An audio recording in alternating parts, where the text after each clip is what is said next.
Si paling perdana.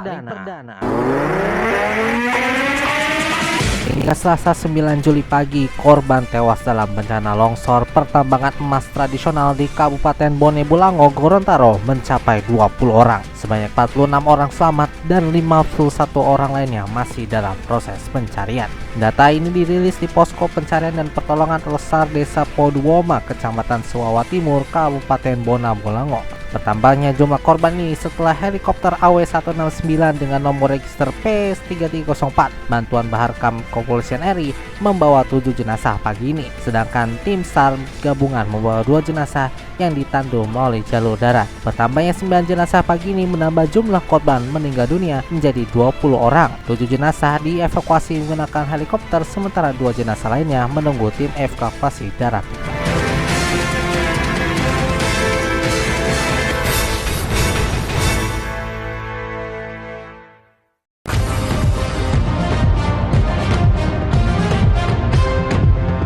Selamat malam Indonesia, Andika Sirahansyah kembali menghantarkan berita yang faktual dan terkini dalam DMPV News edisi Selasa 9 Juli 2024. Fokus sama kami malam ini, Peggy Setiawan resmi dibebaskan usai pra-peradilan dikabulkan Pengadilan Negeri Bandung. Presiden Joko Widodo batal pindah kantor ke IKN pada Juli ini. Apa alasannya? Serta mantan Bupati Langkat divonis bebas dalam kasus perdagangan orang usai lolos dari tuntutan 14 tahun penjara.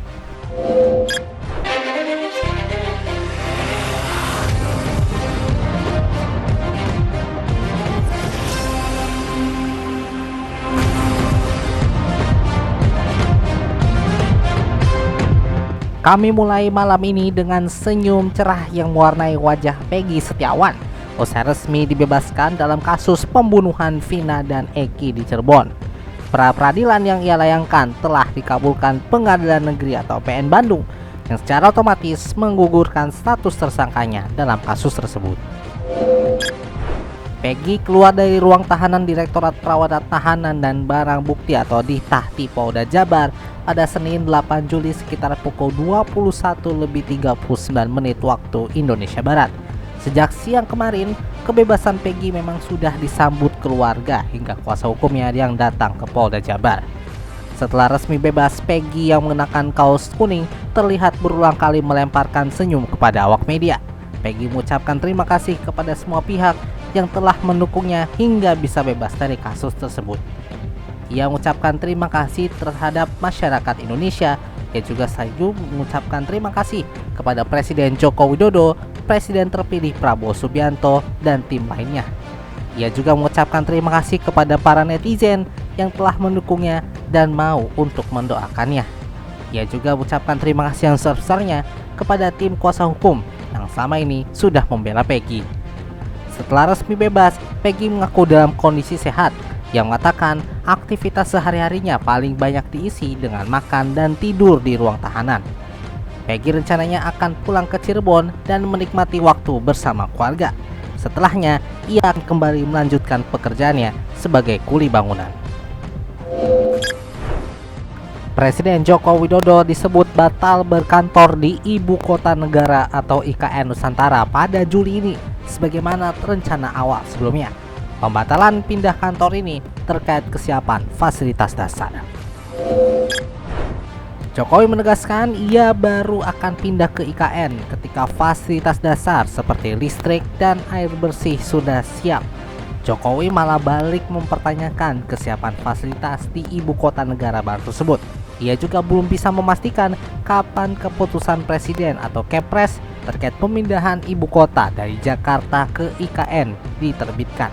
Presiden Jokowi hanya menyebut Kepres bisa saja diterbitkan sebelum hari ulang tahun kemerdekaan Indonesia ke-79.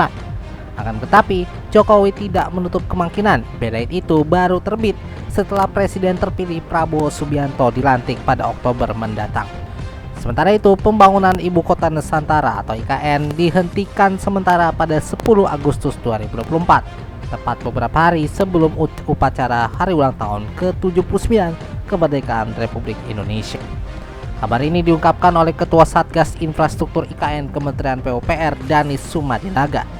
yang mengatakan pemberhentian proyek itu memang untuk menyambut penyelenggaraan upacara di IKN.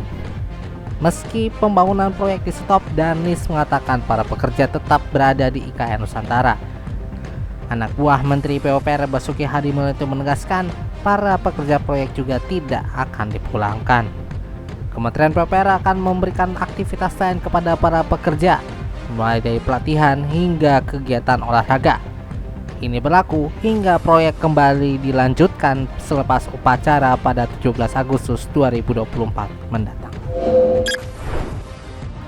Hakim Pengadilan Negeri atau PN Sahabat menyatakan dakwaan kasus tindak pidana perdagangan orang atau TPPO dengan terdakwa mantan Bupati Langkat terbit rencana perangin angin tidak terbukti.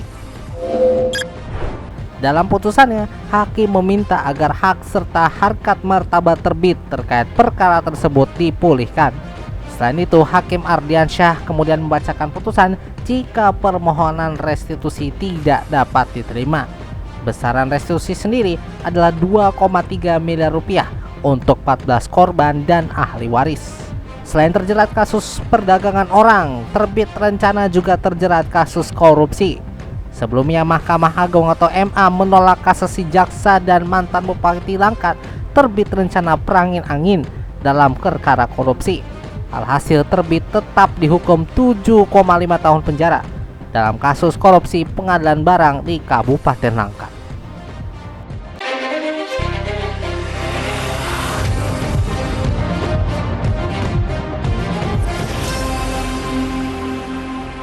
Terima kasih Anda masih mendengarkan podcast berita yang faktual dan terkini. DMP Evening News, produksi DMP Media Network.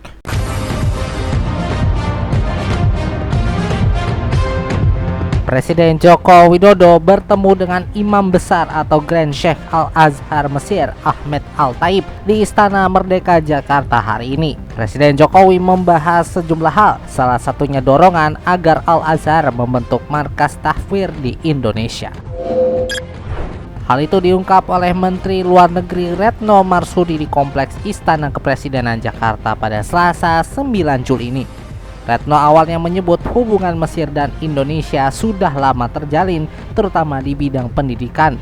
Menurutnya, 95% warga negara Indonesia atau WNI yang ditinggal di Mesir adalah pelajar Indonesia. Retno mengatakan karakter pelajar di Indonesia di Mesir terbilang baik, karena Ahmed Al-Taib tidak pernah mendengar keluhan. Dalam pertemuan itu, Jokowi mendorong Ahmed Al-Taib untuk membentuk markas tahfidz atau pusat pengembangan di Indonesia, yang menyebut jumlah 13.000 pelajar Indonesia di Al-Azhar juga merupakan presentasi terbanyak. Retno mengungkap pihak Al-Azhar akan memberikan beasiswa tambahan untuk Indonesia.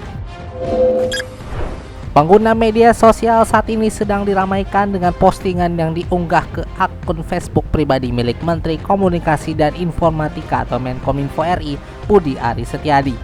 Namun hal yang menjadi sorotan warganet saat ini adalah postingan lama yang pernah diunggah oleh Menkominfo tersebut. Akun Facebook Menkominfo tersebut terbilang masih aktif digunakan hingga saat ini. Belakangan ini, Budi Aris sering mengunggah tautan menuju artikel dan berita mengenai kinerjanya sebagai Menkominfo. Namun di postingan lamanya yang bertahun lalu, beberapa postingan yang diunggahnya dianggap tidak pantas, bahkan berbau seksual. Dirinya yang merupakan ketua umum relawan Projo atau Pro Jokowi ini pernah mengunggah foto yang berbunyi "Relawan sejati tak perlu upeti dan jatah menteri". Foto ini dikomentari warganet sebagai postingan yang ironis. Budi Ari juga pernah mengunggah foto dirinya yang tengah mengunjungi Danau Galilea atau yang sering disebut dengan Danau Tiberias. Dalam unggahannya, terlihat Budi Ari sedang berfoto di sebuah dok kapal yang mengibarkan bendera Israel. Sebelum mengunjungi Danau Tiberias, Budi Ari disebut menyempatkan diri untuk berfoto bersama pasukan wajib militer Israel. Kedua postingan tersebut turut menjadi perhatian warganet lantaran kondisi genosida Palestina oleh pasukan Zionis Israel yang semakin memburuk dan memperburuk citra sang menteri. Bahkan di kolom komentar foto tersebut, beberapa teman Budi Ari telah mengingatkan akan bahaya mengunggah foto yang berkaitan dengan Israel. Namun Budi Ari merasa tidak masalah dengan hal tersebut.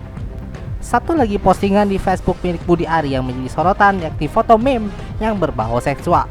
Dalam postingan yang diunggah pada 21 November 2011 itu, Budi Ari mengunggah sebuah meme yang menunjukkan seorang pria yang memakai jersey sepak bola yang diedit dengan logo Garuda Pancasila tengah meremas payudara wanita. Budi Ari menuliskan caption, "Garuda di dadamu lebih oke." Postingan sudah dihapus olehnya lantaran telah disebarkan ribuan kali oleh warganet. Setelah beberapa postingan di atasnya viral akibat diselami oleh warganet, Budi Ari akhirnya mengunci akun Facebooknya. Terlihat akun Facebook Budi Ari Setiadi tidak dapat diakses secara publik dan hanya dapat dilihat oleh akun yang telah berteman dengannya.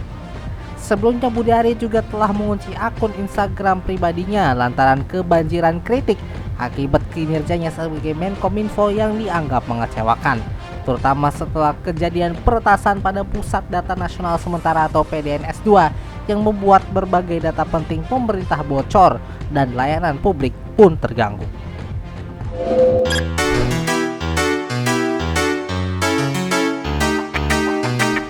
Sama bulan Juli, Max Bistro di Max One Anyer Hotel menghadirkan promosi istimewa Rasa Nusantara.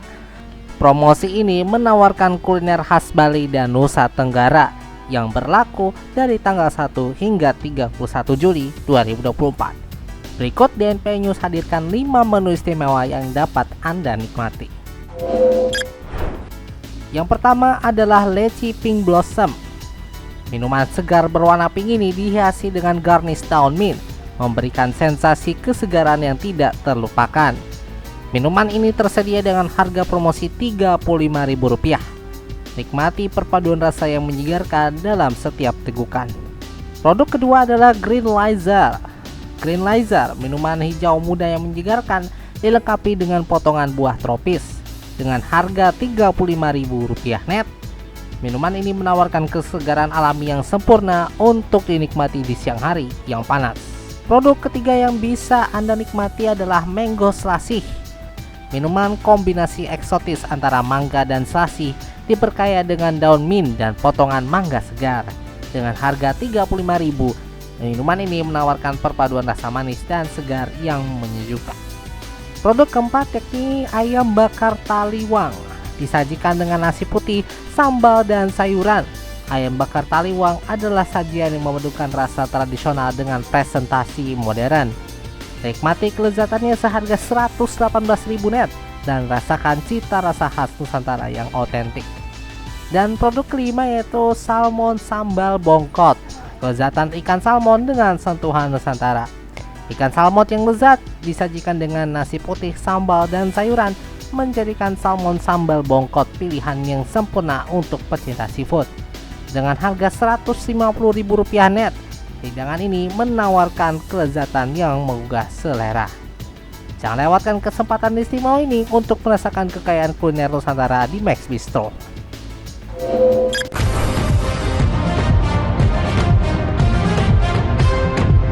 Sekian DNP Evening News untuk malam ini. Kritik dan saran bisa Anda sampaikan melalui surel kami di redaksi @dnpmedianetwork.com. Dengarkan DNP Evening News setiap Senin hingga Jumat dimanapun Anda mendengarkan podcast ini atau saksikan di kanal YouTube DNP Media Network. Dapatkan berita yang faktual dan terkini lainnya melalui situs kami news.dnpmedianetwork.com. Saya Andika Siransyah, terima kasih atas perhatian Anda. Ini adalah DNP News, lebih informatif, lebih terinformasi. Selamat malam Indonesia.